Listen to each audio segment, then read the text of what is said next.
It sounds like we're going to take this conversation until 10 p.m., and then we'll take it for a few hours tomorrow after we have a break overnight, so we can get to the full 8 hours of debate and see where people are on a cloture motion. I support the motion to bracket.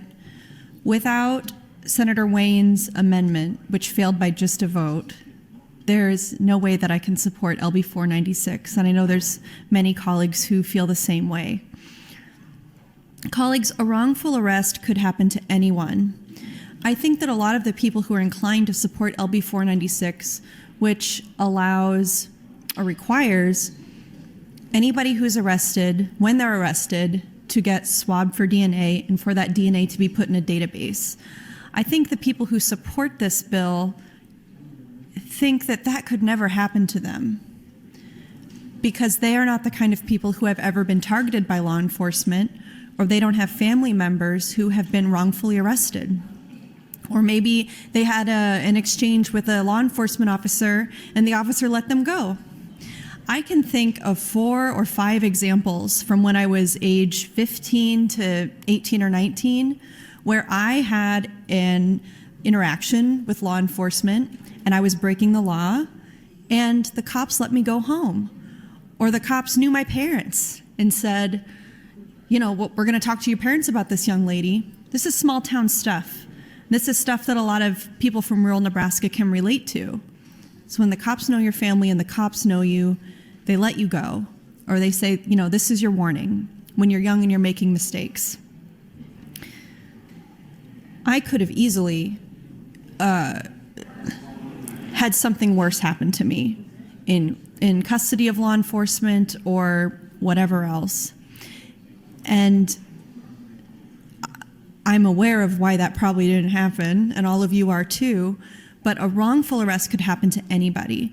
And just because we don't have a big representation in this body of Black and brown people who know what it's like to be targeted by police and know what it's like to be wrongfully arrested, if it hasn't happened to them, someone they know,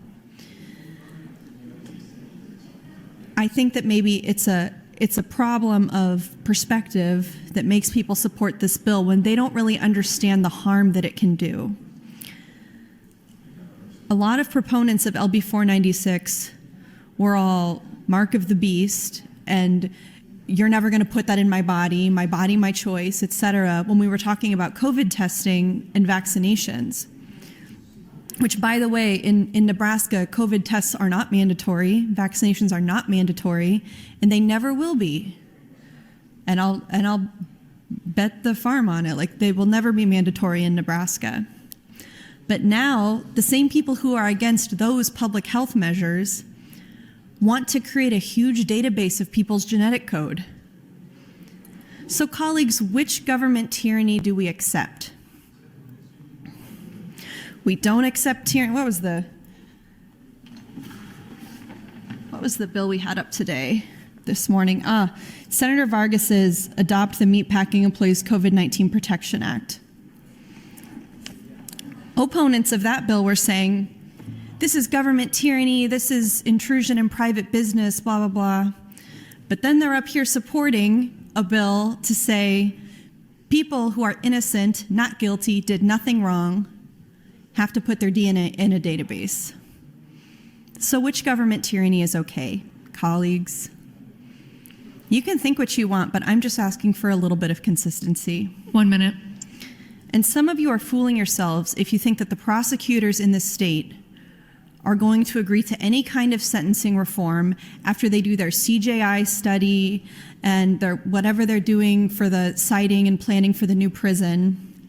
If we can't even get Senator Wayne's very modest, technical, common sense, procedural change to close a legal loophole implemented in statute, if you think that any of the prosecutors or anyone in the executive branch is going to be willing to work with you after the little CGI study that they're doing to be nice and make a show that they're working in good faith when they're not, they win like this all the time, and they're going to win next year too. And I'll continue the conversation at my next time on the mic. Thank you, Madam Chair.